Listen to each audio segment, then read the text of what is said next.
if this is what the golden age looks like, God help us when we enter the dark ages of the Trump era. Right, now let's talk to two leading thinkers of the US political circuit. Carla Sands was President Trump's ambassador to Denmark during his first administration, and Mehdi Hasan is a British-American broadcaster and editor-in-chief of new media company Zeteo. Thanks for joining us both. Happy to be here, Adam. Happy to see you. Carla, what would be your signature achievement you're looking for in the next 100 days? Right. Well, certainly it's promises made, promises kept. I'm enjoying the 101st day of the golden age of America.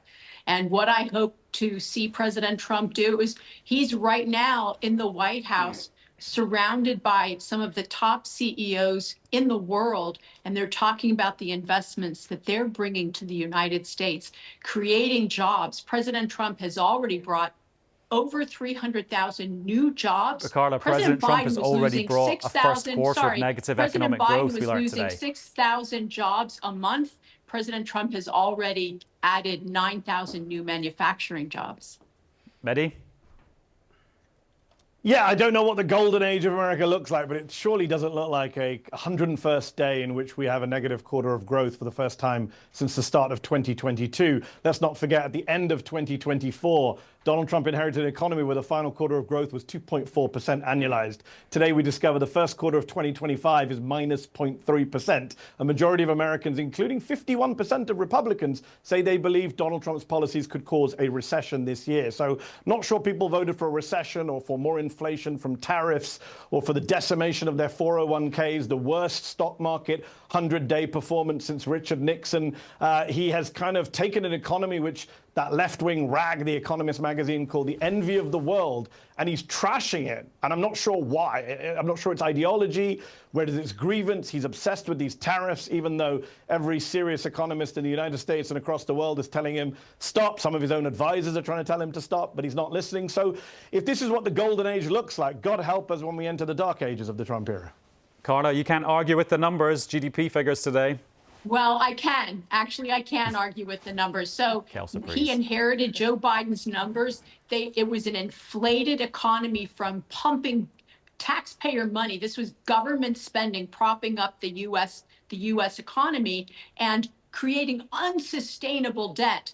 The trillions of dollars of debt President Trump has promised to bring us a Donald Trump budget. added more to the debt in his first term than Joe Biden did in his term. Actually, he had COVID hit, so that's a tilt. That's not fair. COVID hit President Trump's best economy in the history of our country in 2019. Now he's bringing that economy back. You're speaking over me. I didn't do that to you. It's not really so polite.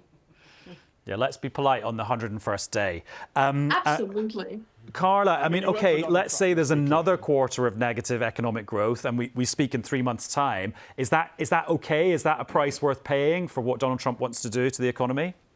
So what President Trump is doing is, and let's just remind all your viewers, the press in the U.S. covers President Trump 96% negative. It's a miracle he has any positive rating in the polls. But in the U.K. and EU, it's even more negative. So I'm sorry that your media brainwashes you, but the fact is President Trump is doing the hard work of righting the American economy, reindustrializing our nation. We were slipping into a service economy, and you cannot be a great power if you don't make things. You have to manufacture things. You have to make steel and aluminum. You have to be able to make your own ships, and you have to have your own rare earth minerals and prescription precursors. Okay, let me ask Mehdi if he's been Carla, let me ask Mehdi if he's been doing any brainwashing lately.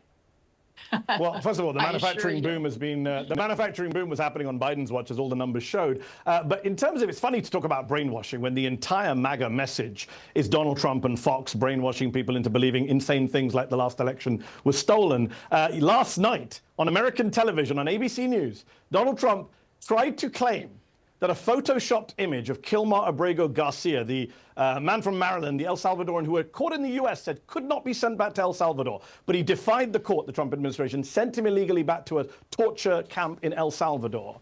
And Donald Trump went on live TV and 7 times, Adam, 7 times, he said that MS-13 was written on his knuckles, because this was the digitally photoshopped image that Trump was given by his aides and that they put out to right-wing media. It's a photoshopped image. Trump 7 times claimed to the audience that those numbers were really there on his hands. That is the level of delusion and gaslighting and dishonesty in this White House. I mean, every president lies. George Bush lied, Joe Biden lied, or Barack Obama lied. But no one lies like Trump. To take an image that's fake, that's photoshopped, that's demonstrably untrue, and repeat 7 times on national television. No, he had the letters MS-13. Is he mentally competent? We talked about Joe Biden's competence. Is Donald Trump mentally competent? Recently, he told Time magazine, Adam, that he won at the Supreme Court. The Supreme Court ruled 9-0 against Trump and said you must facilitate the return of Kilmar Abrego Garcia. They are violating the Supreme Court. They are violating lower courts. That is what they're doing in this 100 days. OK, Carla, is your man relying on a doctored image and falling for fake news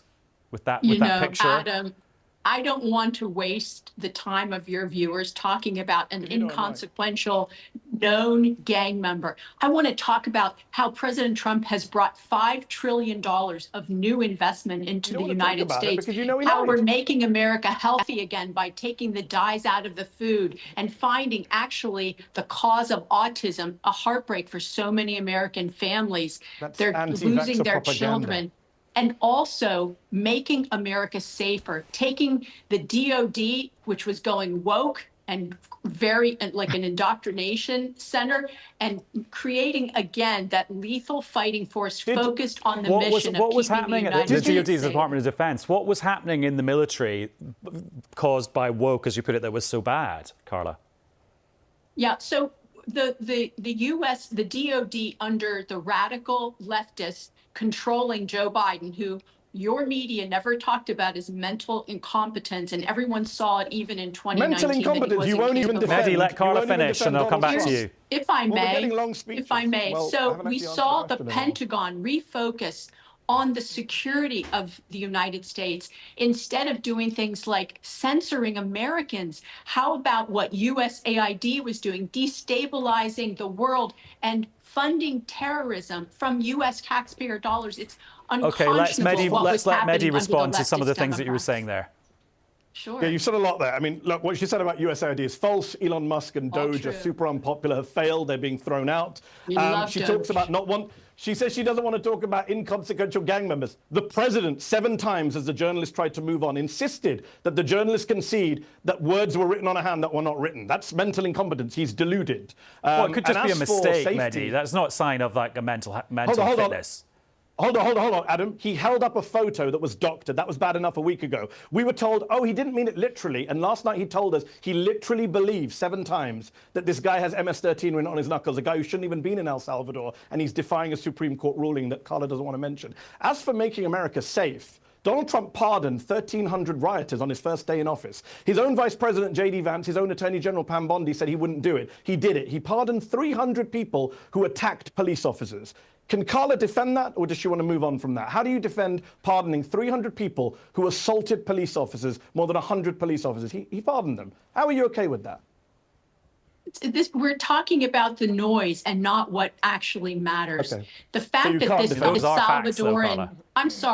Salvadoran citizen had already had a removal order. He had had his day in court. He had had his hearings. He had come in twice. The Supreme Court says illegally. 9-0. He must be brought back. 9-0. So I don't think that the Supreme Court of the United States actually makes American foreign policy. That comes from the executive. And so sometimes the court doesn't get it right. It's not a foreign policy decision. It's a due process decision. But at the same time, we need to see that our country is run in a constitutional way, and we have separation of powers, thankfully.